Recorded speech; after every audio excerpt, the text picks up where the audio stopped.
Hello art lovers, ನಾನಿವತ್ತು ಮೈಸೂರಿಗೆ ಬಂದಿದ್ದೀನಿ. ಮೈಸೂರಿನಲ್ಲಿ ನೋಡುವಂಥ ಪ್ಲೇಸಸ್ಗಳು ತುಂಬಾ ಇದೆ. ಬಟ್ ನಾನು ನೋಡ್ಬೇಕು ಅಂದ್ಕೊಂಡಿರೋ ಒಂದು ಪ್ಲೇಸ್ ಮೈಸೂರು ಅರಮನೆ. ಅದು ನೋಡೋದಕ್ಕೆ ನಾನು ಕರ್ಕೊಂಡು ಹೋಗ್ತಾ ಇದ್ದೀನಿ. ಈ ಮೈಸೂರಲ್ಲಿ ಇನ್ನೊಂದು ಏನಂದರೆ, ನಾವು ದಸರಾ ಟೈಮ್ನಲ್ಲಿ ಬಂದರೆ ಮಾತ್ರ ಅದು ಆ ಫೀಲೇ ಬೇರೆ ಇರುತ್ತೆ. ಅರಮನೆಗಾಗಿರ್ಬೋದು, ಚಾಮುಂಡೇಶ್ವರಿ ತಾಯಿಗಾಗಿರ್ಬೋದು, ಅಥವಾ ಈ ರೋಡ್ ಸೈಡ್ ಲೈಟಿಂಗ್ ಎಲ್ಲ ಆವಾಗಿರೋ ಕ್ರೇಜ್ ಈಗಿಲ್ಲ. ಬಟ್ ಏನೋ ಅದು ಗೊತ್ತಿಲ್ಲ, ಬಟ್ ನೋಡಲೇಬೇಕಂತಂದೇಳಿ ಬಂದಿದ್ದು. ನೋಡೋದು ಅಥವಾ ಮೈಸೂರು ಅರಮನೆಯನ್ನು ನೋಡೋದು ಅದು ನನಗೆ ಭಾಳ ದಿನಗಳ ಆಸೆ. ಅದಕ್ಕೋಸ್ಕರ ಏನಂತಂತೀನಿ ಅಂತಂದರೆ, ಅರಮನೆಯೇ ನೋಡಬೇಕು.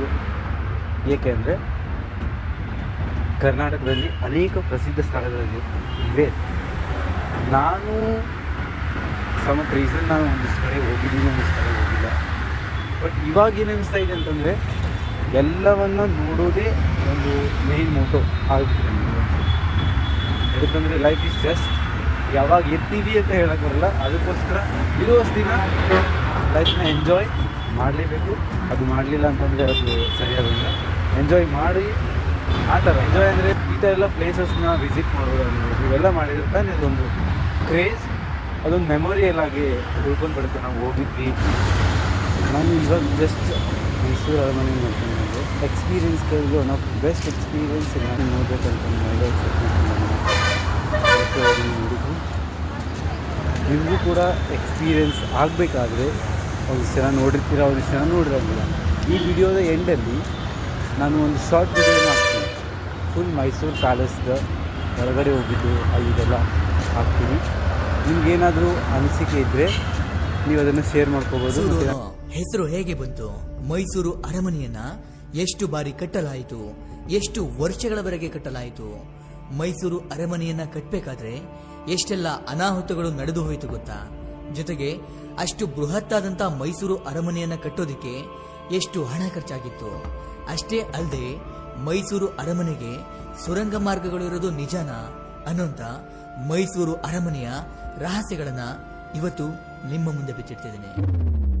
ಮೈಸೂರು ಸಾಂಸ್ಕೃತಿಕ ನಗರಿ ಅಂತಾನೆ ಕರೆಯಲ್ಪಡುವ ಮೈಸೂರಿಗೆ ಈ ಹೆಸರು ಹೇಗೆ ಬಂತು ಅಂತ ನೋಡೋದಾದ್ರೆ, ಇದರ ಹಿಂದೆ ಒಂದು ರಹಸ್ಯಮಯವಾದಂತ ಕಥೆಯೇ ಇದೆ.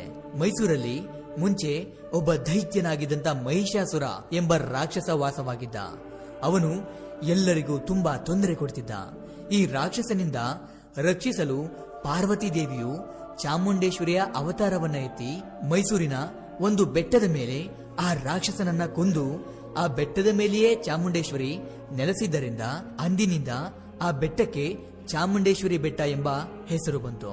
ಹಾಗೆ ಆ ಊರಿನಲ್ಲಿ ಮಹಿಷಾಸುರನು ವಾಸ ಮಾಡ್ತಿದ್ರಿಂದ ಆ ಊರಿಗೆ ಮಹಿಷಾಸುರನ ಊರು ಅಥವಾ ಮಹಿಷೂರ್ ಎಂದು ಕರೆಯುತ್ತಾ ಅದು ಮೈಸೂರು ಎಂದು ಬದಲಾಯಿತು.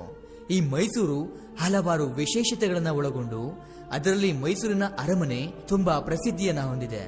ಈ ಅರಮನೆಗೆ ಮತ್ತೊಂದು ಹೆಸರಿದೆ, ಅದೇ ಅಂಬಾವಿಲಾಸ ಅರಮನೆ. ಮೈಸೂರು ನಗರಗಳಲ್ಲಿರುವ ಅನೇಕ ಅರಮನೆಗಳಲ್ಲಿ ಮುಖ್ಯವಾದ ಅರಮನೆ ಇದು. ಇದೇ ಕಾರಣದಿಂದ ಮೈಸೂರನ್ನ ಅರಮನೆಗಳ ನಗರ ಅಂತ ಕರೆಯಲಾಗುತ್ತೆ. ಈ ಅರಮನೆ ಇಂದಿನ ಮೈಸೂರು ಸಂಸ್ಥಾನದ ಒಡೆಯರ್ ವಂಶದ ರಾಜರುಗಳ ನಿವಾಸ ಮತ್ತು ದರ್ಬಾರು ಶಾಲೆಯಾಗಿತ್ತು. ಮೈಸೂರು ಅರಮನೆಯ ಇತಿಹಾಸ ಸರಿಸುಮಾರು 600 ವರ್ಷಗಳಷ್ಟು ಹಳೆಯದು. ಒಡೆಯರ್ ಅರಸರು 14ನೇ ಶತಮಾನದಲ್ಲೇ ಒಂದು ಅರಮನೆಯನ್ನ ಕಟ್ಟಿದ್ದರು. 1638ರಲ್ಲಿ ರಣಧೀರ ಕಂಠೀರವ ನರಸರಾಜ ಒಡೆಯರ್ ಕಾಲದಲ್ಲಿ ಆ ಅರಮನೆಗೆ ಸಿಡಿಲು ಬಡಿದು ಅರಮನೆ ನಾಶವಾಗಿತ್ತು. ಆಗ ಅರಮನೆಯನ್ನ ರಿಪೇರಿ ಮಾಡಿಸಿ ಸರಿಪಡಿಸಲಾಗಿತ್ತು. ಆದರೆ ಅರಮನೆ ಕೆಲ ವರ್ಷಗಳ ನಂತರ ಮತ್ತೆ ಪೂರ್ತಿಯಾಗಿ ಹಾಳಾಗಿದ್ದರಿಂದ 1793ರ ಟಿಪ್ಪು ಸುಲ್ತಾನ್ ಕಾಲಾವಧಿಯಲ್ಲಿ ಪೂರ್ತಿ ಅರಮನೆಯನ್ನ ಬೀಳಿಸಲಾಯಿತು. ಮತ್ತೆ 1803ರಲ್ಲಿ 3ನೇ ಕೃಷ್ಣರಾಜ ಒಡೆಯರ್ ಕಾಲದಲ್ಲಿ ಹೊಸದಾಗಿ ಮರ ಮತ್ತು ಇಟ್ಟಿಗೆಯಿಂದ ಮತ್ತೊಂದು ಅರಮನೆಯನ್ನ ನಿರ್ಮಿಸಲಾಯಿತು. ಆದರೆ ರಾಜಕುಮಾರಿ ಜಯಲಕ್ಷ್ಮಮ್ಮಣ್ಣಿಯವರ ಮದುವೆಯ ಸಂದರ್ಭದಲ್ಲಿ ಅರಮನೆಗೆ ಇದ್ದಕ್ಕಿದ್ದಂತೆ ಬೆಂಕಿ ಬಿದ್ದು ಅರಮನೆಯೆಲ್ಲ ಸಂಪೂರ್ಣವಾಗಿ ನಾಶವಾಯಿತು.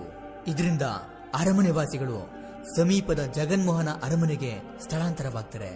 ಇದಾದ ನಂತರ ಮತ್ತೆ ವಿಭಿನ್ನವಾಗಿ ಕನಸಿನ ಅರಮನೆಯನ್ನ ನಿರ್ಮಾಣ ಮಾಡಲು ಬ್ರಿಟಿಷ್ ವಾಸ್ತುಶಿಲ್ಪಿಯಾಗಿದ್ದಂತ ಹೆನ್ರಿ ಇರ್ವಿನ್ ಅವರನ್ನ ನೇಮಕ ಮಾಡಲಾಗುತ್ತೆ. 1897ರಲ್ಲಿ ಅರಮನೆಯನ್ನ ಕಟ್ಟೋದಕ್ಕೆ ಪ್ರಾರಂಭಿಸ್ತಾರೆ. 15 ವರ್ಷಗಳ ದೀರ್ಘ ಅವಧಿಯ ನಂತರ 1912ರಲ್ಲಿ ಮಹಾರಾಜ ಕೃಷ್ಣರಾಜ ಒಡೆಯರ್ ಅವರು ಮೈಸೂರು ಸಂಸ್ಥಾನದ ರಾಜರಾಗಿದ್ದಾಗ ಅರಮನೆ ಪೂರ್ಣಗೊಳ್ಳುತ್ತೆ. ಇನ್ನು ಇಷ್ಟು ಬೃಹತ್ತಾದಂತ ಅರಮನೆಯನ್ನ ನಿರ್ಮಿಸೋದಕ್ಕೆ ಅಂದು ಖರ್ಚಾದ ಹಣ 41,47,913 ರೂಪಾಯಿಗಳು.